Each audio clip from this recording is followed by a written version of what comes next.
Hey guys, this is Cody Jones with Jangus Genetics LLC, and I want to talk to you about the problems that I see with bulls as far as management, what to do when you get them, issues that I've seen with customers, our customers deal with from our bulls, other bulls.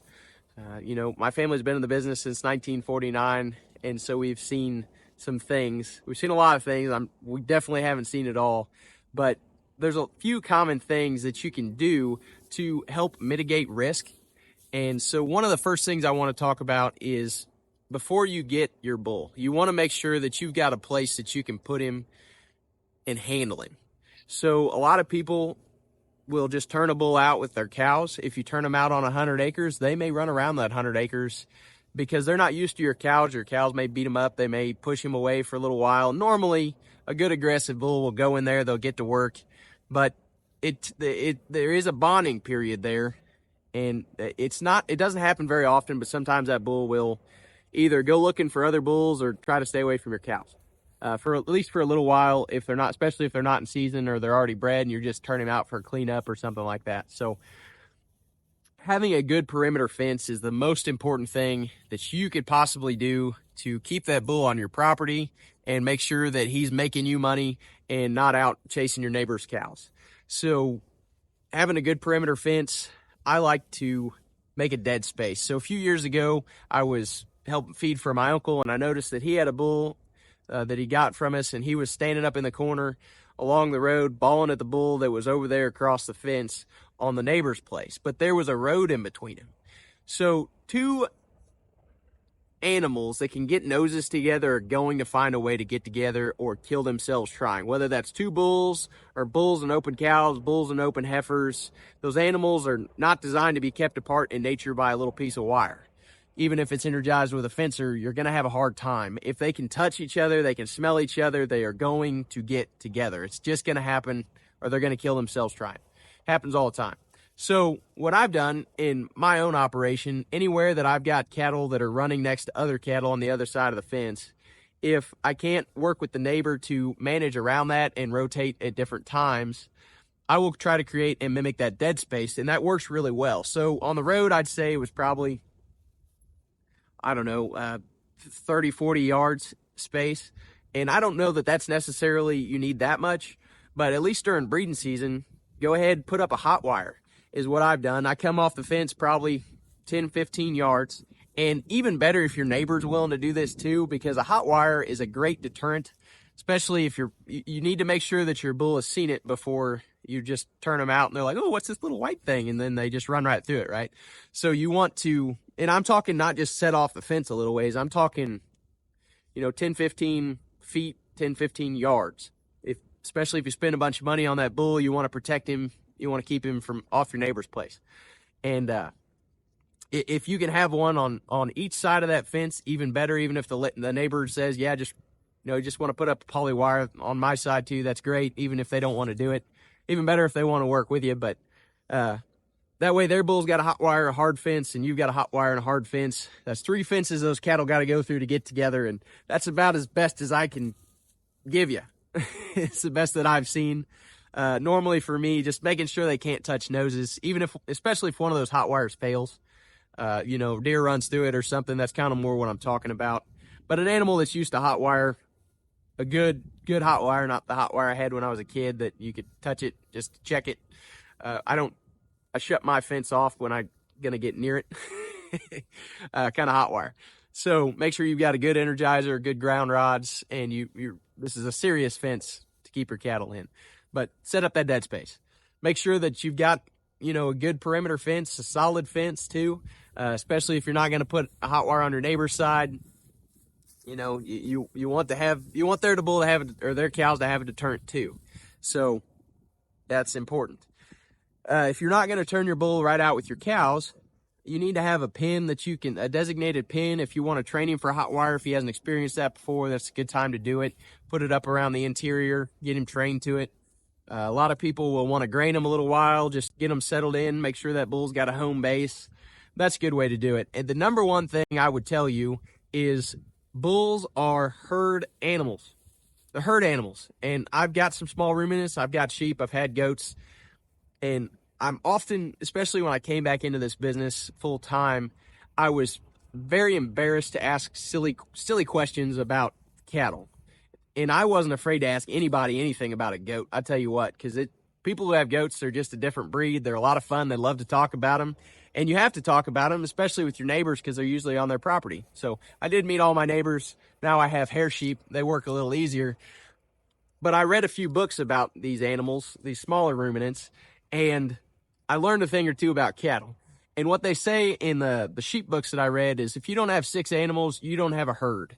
And I'm not saying that these cattle, it's a hard rule with the cattle, especially, and I'm not telling you if you're not running I'm talking about primarily about a production system. If you're a homesteader, you've just got a few animals around the house for your kids, to be pets with, you can get by with a lot of things. You see all these things on YouTube and TV, and, just like cows that people go up and they scratch on the head and they never try to kill them. You get away with some stuff sometimes, but why risk it, right?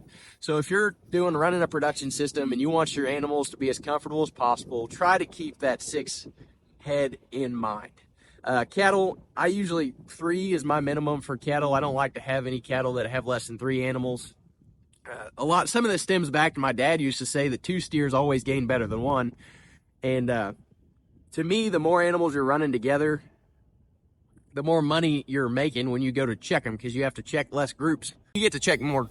You be more profitable on your labor while you're checking more animals. So, those are good things to think about. But try to keep as many animals together as possible.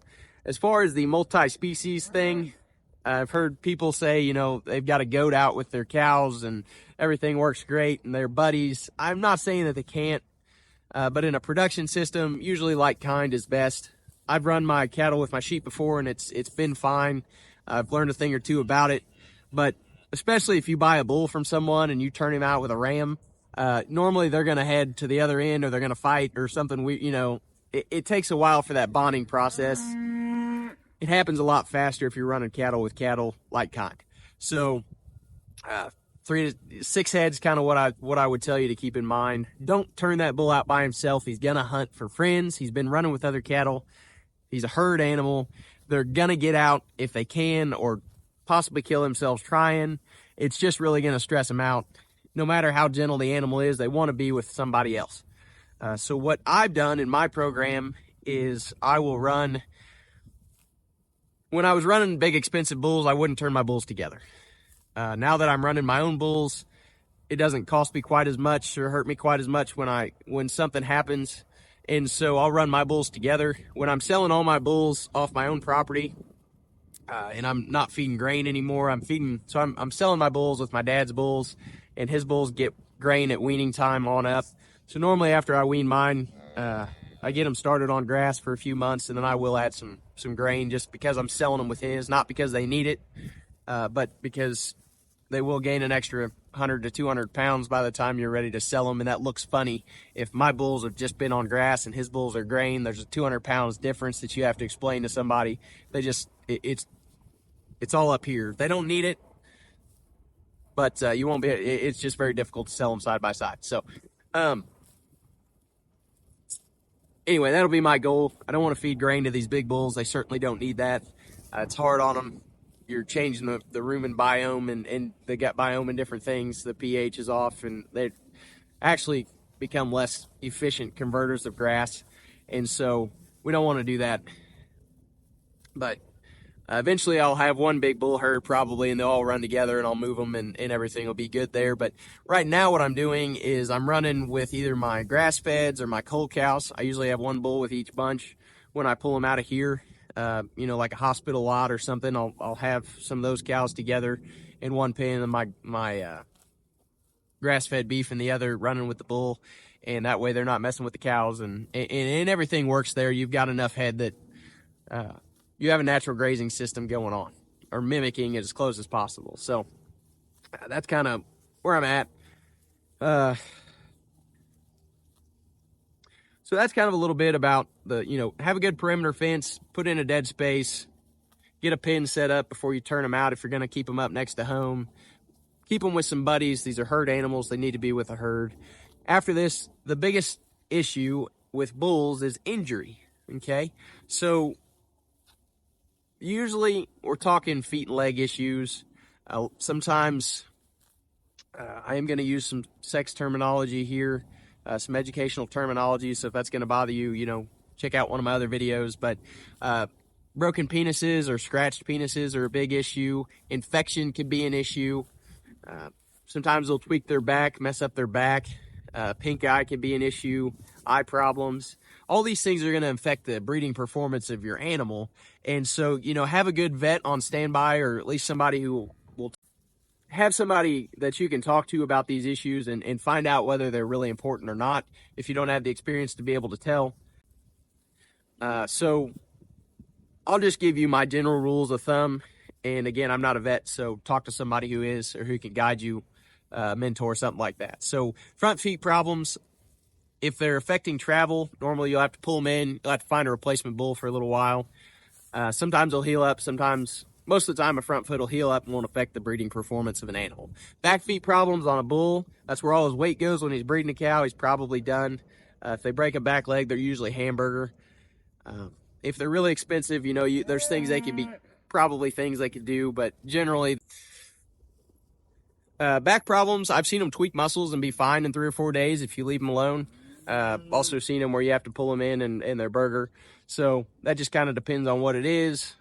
Feet problems, sometimes they'll get stuff stuck in them. Sometimes they'll break legs. Sometimes, they just get a cut. They get a foot bruise. So there's lots of things that can be going on there. If you're unsure, take them to a vet, especially if they can x-ray it. That works really well. A lot of ours just go to the university here if we have a long-term foot problem we're worried about. The penis thing. So if they break a penis, usually they're done. They're beef. But sometimes especially here in Missouri, we've got multiple rose bushes, we got thorn bushes, we got barbed wire fences, unfortunately, that sometimes aren't as good as we like them to be. And sometimes the bull will walk over that, run over that, and he'll be dangling and he'll cut himself really bad. And so normally if you pull them in from a cut, they'll heal up. Sometimes they'll heal back to the sheath. And so normally then they're hamburgers. So a good semen test is a way to check that. If you have an injury, make sure you get them semen tested. A breeding soundness exam, also called breeding soundness exam with a semen test. That's a good way to help mitigate and just make sure that bull is still functionally ready to go to work next time. So every short breeding seasons are very profitable. Anytime you're going out of season, it's costing you money, whether it's weight and efficiency, breed back time. There's just a lot of things, expenses for feed and different things, just being out of sorts. Breeding out of season gets really expensive. Your cows get devalued and a whole bunch of other things. So we want to make sure that bull is working. And so infection is sometimes an underlying issue. To me, that's the biggest reason to get a bull tested before you buy him. We don't sell anything off the farm that hasn't passed a breeding soundness exam with a semen test. The breeding soundness exam, the vet just looks at their eyes, looks at their feet, their structure of their legs, just make sure that they can go out and breed cattle. And then they check the semen. I think they usually measure the testicles and those kinds of things. So just make sure that it's good, cheap insurance for you to make sure that bull's willing and able, or at least able to go out and breed cows. So we don't sell anything without that, but if you're going to buy a bull without that, you should probably go ahead while you got him on the trailer, have a vet lined up, take him there, drop him off, get him semen tested. And there's a lot of difference in vets. Some vets are good at doing semen tests. Sometimes some vets are not as good. There's different methods. I've just seen some vets that are really good at it, and I've seen some vets that are really bad at it. A bad vet will fail a bull just because the vet was bad at it. Not saying your vet's one way or the other, but it doesn't hurt to get a second opinion. Watch the method, see how stressed the bull is. If the bull's been running with cows and he's already bred 2 or 3 cows today, he may not have as high a quantity. Something to think about. So there's lots of things that go into this, into a semen test. It doesn't hurt to wait 2 weeks and take that bull back, especially if you already own the bull and he's older. I would definitely get a second opinion. A lot of times we'll have a customer call. They'll say, my vet checked this bull. The bull's no good. For dad and grandpa, they normally just say, yeah, that you haven't had him that long. Bring him back. We'll swap him out. It really helps with our customers to build that rapport. 90% of the bulls that come back to us with that issue, we have them semen tested, trick tested, and we resell them. No issues. There was never an issue. A lot of times, if you we don't do this, but if we've had customers come back and say, you know, that bull bred every one of my cows. So a lot of times it's just there's something off that day and the bull just didn't put out high quality semen for the test. So take him back 2 weeks, try a different vet.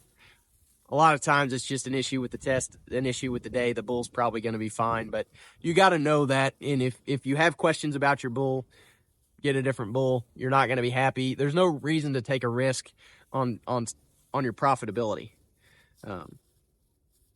So that's what I would say. Get a breeding soundness exam with a semen test on any bull you're going to buy. And if you want to do it regularly, I would not hold it against you. I think that's a great idea. Do I do it?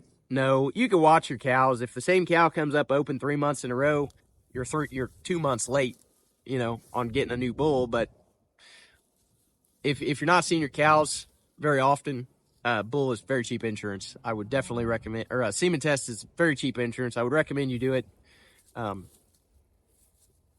Most bulls are going to pass them unless there's an underlying issue like an infection. So that's, again, the biggest reason I think you ought to check. A couple other issues that could happen. I've read about these. I haven't personally seen it, but I do know that I get better conception rates in the fall than I do in the spring, which means December breeding versus August and July breeding here.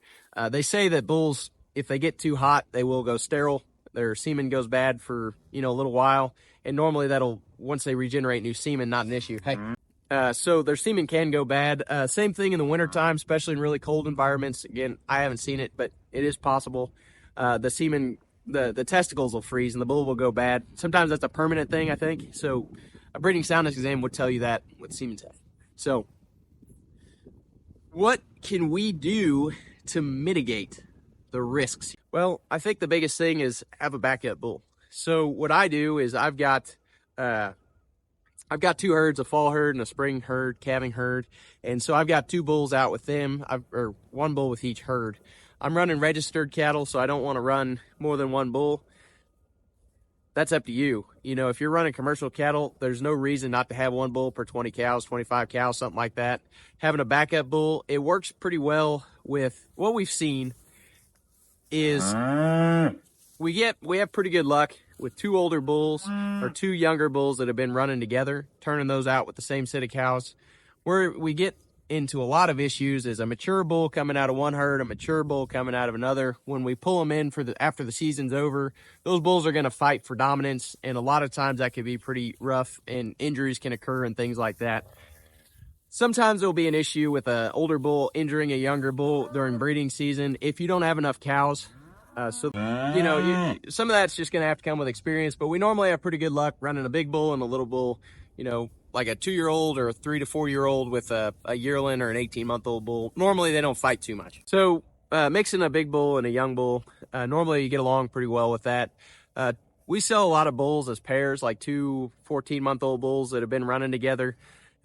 Usually you don't have too many issues with that. People get along good. You got a backup bull if you need it for some reason. So multi-sire herds are fine. If I do it with my rams, with my sheep, I'm just running with a registered herd. Saves me from doing a little DNA testing that I don't feel like is necessary right now. Trying to identify the sires and those kinds of things. So that's a good way to do it. Have a backup bull in there. Also, if you've got an older bull, you don't want him to be breeding his heifers, so it's a good time to go ahead and get rid of that older bull, swap him out for a younger bull. When that younger bull hits 2 or 3, get you another younger bull. You're always getting your genetics new, and have a backup bull at the same time to cover a few extra cows. So that's a good way to do it. The other thing you could do is have a neighbor who's got some backup bulls, or have a backup bull that you keep, you know, a young bull that you kept in with your cull cows or your weaned calves or something like that. Just having one on hand yourself, or having somebody close to you that's got some on hand, might be a good way to do it. There's bull rental services out there, and with all this stuff, you have to keep in mind your herd's health security. So trichomonasis, making sure that they've got a breeding soundness exam with semen test, going into all this is going to help to keep you from having issues. Now out west, I know there's a lot of other issues that could potentially happen, but keep in mind your herd health and maintaining your biosecurity. with all these things. If that's really important to you, you need to be updated on it, know more about it, talk to a vet about some potential issues.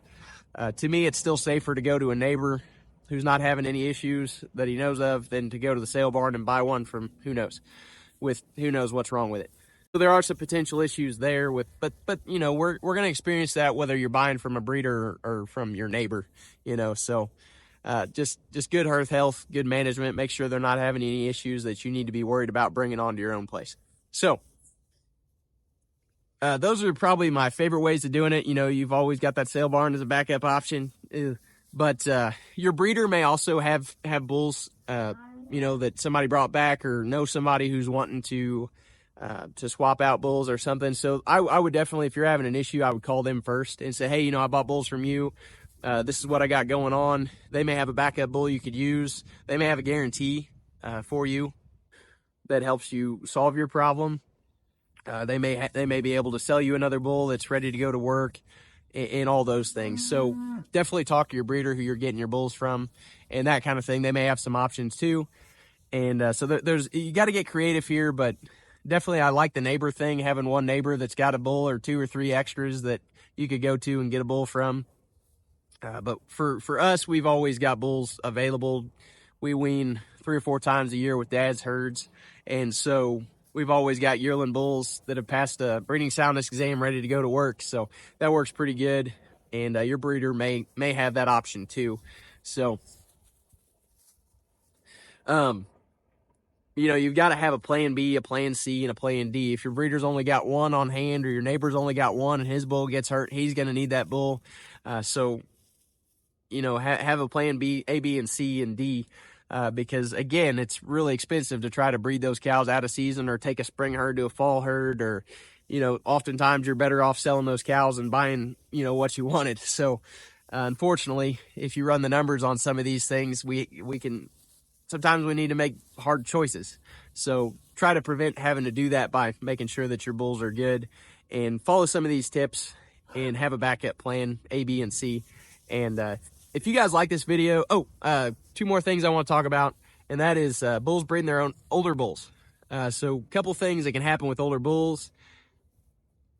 If you're keeping heifers, you're worried about inbreeding, swapping out those genetics, your bulls really start to depreciate after 4 years old. And when I was a kid, we had a buyback program or a trade-in program. So you bring your bull back up to his 4th birthday, we'll give you a fresh yearling bull. We don't do that anymore for trichomoniasis and a few other, you know, just that herd biosecurity issues. We quit doing that, but you can sell your bull up to 4 years old and you can market him yourself. Even if you take him to the sale barn, tell him what's going on, tell him who you got him from. Sometimes that'll help give you a little bit of a premium. And there's a potential somebody else is going to need that bull up to his 4th birthday. And there's some more value there. After they hit 4, usually that bull's they're getting older, they're depreciating in value, and they're more likely to go to burger. So up to their 4th birthday is kind of when, after that bull starts to depreciate pretty quick, they start to lose their value. You might grind them for burger, but, you know, have a plan for that. Just realize that after his 4th birthday, they're going downhill. If you're going to sell them off the farm, 4-year-old we found is pretty good. Put him on Craigslist. Facebook's harder, but you can advertise them on your own farm page or, you know, your personal page. They have a lot of laws out there for selling animals, so take that into consideration and sell him probably start marketing him before you really need to get rid of him.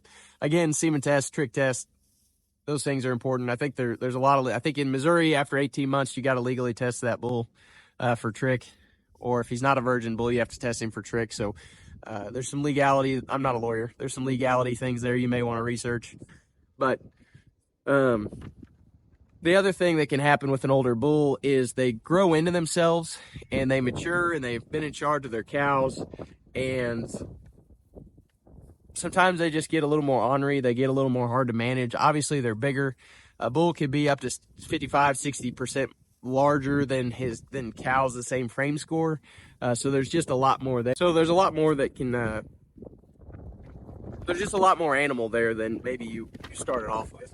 Especially if you buy them young at 12 months old, sometimes they're only, you know, 50 to 60% grown at that point, and maybe less of their mature weight. So if that happens and you're not as comfortable with them, or you're needing to swap them out for genetic reasons, it's another good reason to get rid of them before their fifth birthday. Before their fourth or fifth birthday. And so there's a good chance somebody, until they're, from their fourth birthday, somebody's going to need a bigger, more mature bull that's ready to go out and breed a bunch more cows. And they still have some value there. And then you swap them out, get a younger bull. It's easier to manage, easier to handle, and you don't need quite as good facilities. You don't have the issues with them growing ornery on you as much. And again, docility here is our number one. If we don't, I've got kids, I've got pets, and I'm out here every day with these animals. So I got to have gentle animals, and I want to make sure that my customers have gentle animals. But those bulls, sometimes they just grow into themselves, and they have some life experiences, and they get a little more ornery, a little more aggressive in those kinds of things as they grow into themselves. So if you can't handle that, send them to somebody who can appreciate that animal, who's going to leave them alone, bigger pastures, more cows, better handling facilities, and those kinds of things. Or grind them into beef if they have a serious attitude problem. But if they're just a little more bossy, so there's still a lot of value in them there. So don't tell anybody your problems, but if smaller bull is definitely easier to manage and easier to handle. So if you guys like this kind of content, like, subscribe, follow for more. If you have questions or comments, or want to share some of your experiences with bulls and issues that you've had and how you've managed for that or managed around that, I would love to hear them. Leave them in the comments. Like, subscribe, follow for more. We sure appreciate you guys.